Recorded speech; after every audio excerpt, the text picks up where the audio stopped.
क्या कहें ये देखिए इसमें जहाँ तक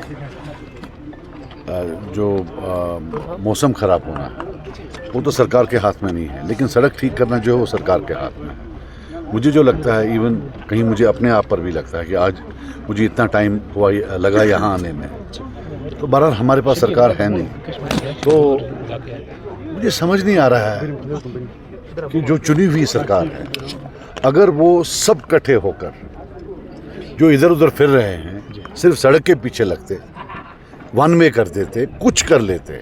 यहाँ तो ब्रिजेस जो हैं, इमरजेंसी ब्रिजेस रात में 24 घंटे में खड़े हो जाते हैं।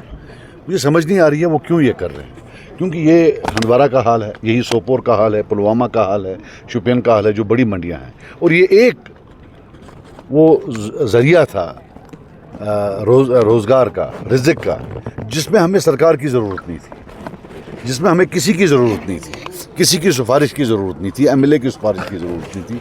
जो अल्लाह ताला ने हमें बख्शा था कि यहाँ सेब पैदा होते हैं, उस सेब को हम जाकर बेच के आते थे। उसमें जो सड़क है, अब ये देखिए कैसे जो वो सेब पड़े थे, तो इससे तो दिल टूट जाता है।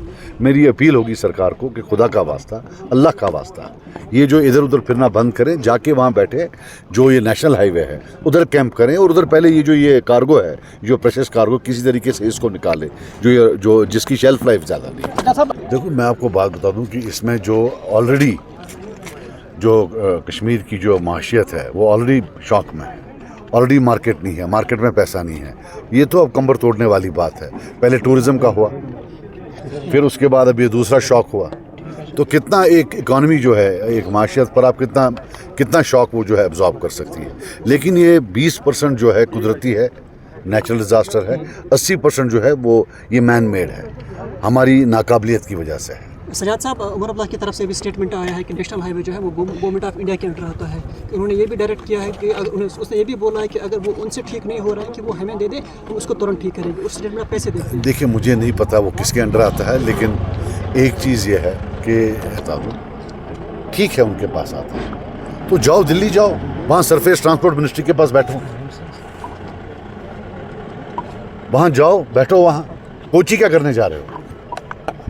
क्या शोभा देता है ये कि यहाँ 1200 करोड़ अब तक जो है नुकसान हुआ है? कोई एक कोची घूम रहा है, कोई कहीं घूम रहा है, ये क्या नॉनसेंस है?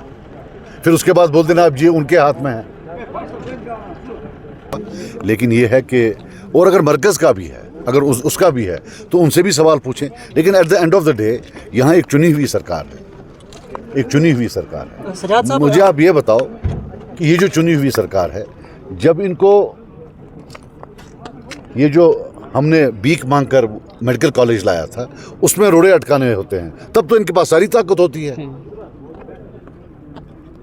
जब इनको ट्रांसफर करनी होती है, तब तो सारी ताकत होती है। जो ही हमारा कोई मसला आता है, जो ही कोई ऐसी, तब इनके पास ताकत नहीं होती है, तब ये बोलते हैं हमारे हाथ में कुछ नहीं है।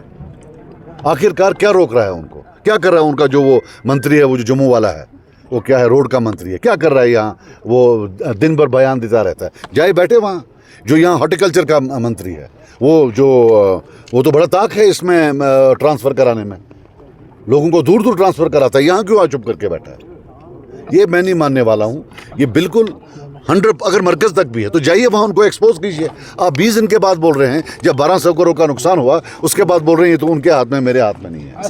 एमएलए महराज मलिक को अरेस्ट किया गया है कि पीएसए के तहत, उस पर खाली कंडमनेशन आ रहे हैं, कोई हुकूमत की तरफ से साफ क्लियर नहीं आ रहे। उस एज एन अपोजिशन लीडर आप उस चीज़ को कैसे देखते हैं? देखो यार, जब फारूक साहब का बयान देखें तो वो तो तरीके से उसको जस्टिफाई करते हैं। अगर आप उनका बयान देखें तो वो तो तरीके से जस्टिफाई करते हैं। लेकिन मैं ये कहता हूँ कि महराज साहब को मैं पिछले 1 साल से जानता हूँ, जब से ये असेंबली हुआ, वो ज़मीन से उठे हैं, उनने मेहनत की है, वो खचकोट नहीं है कि ना तो कोई लीड है।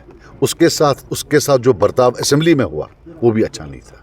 जब असेंबली सेशन में नहीं थी, असेंबली की जो बिल्डिंग है उसके अंदर पहले बीजेपी वालों ने उस पर हमला किया, उसके बाद नॉन एमएलएज ने, जब उनका पीडीपी से झगड़ा हुआ था, उनने उन पर हमला किया। आज तक उन पर कोई कार्रवाई नहीं की गई, और अब ये पीएसए है। मैं कहता हूँ तीनों चीज़ों पर, जब बीजेपी वालों ने हमला किया, जब नॉन एमएलएज ने हमला किया, और ये जो पीएसए है, इस पर अगर एक सेशन बुलाएं, आखिरकार हम उस पर बात करें।